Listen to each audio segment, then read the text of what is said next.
Mitch McConnell has now voted against several of your nominees. He voted against RFK Jr. as the next health secretary, citing conspiracy theories.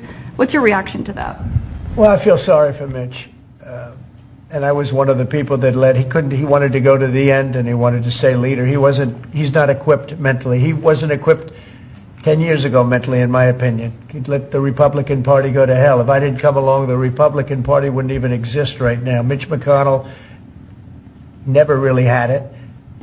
He had an ability to raise money because of his position as leader, which anybody could do. You could do it even, and that's saying a lot. But the fact is that he raised money and he gave a lot of money to senators, and so he had a little loyalty based on the fact that as leader you could raise a lot of money.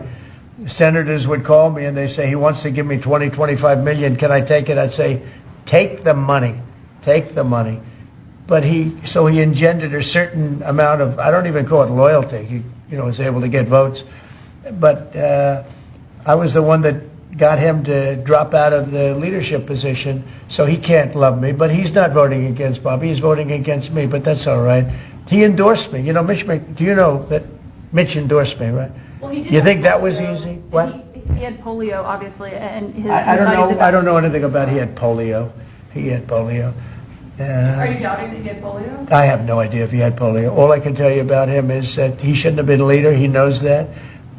He voted against Bobby. He votes against almost everything now. He's a very bitter guy, and we have a very strong party.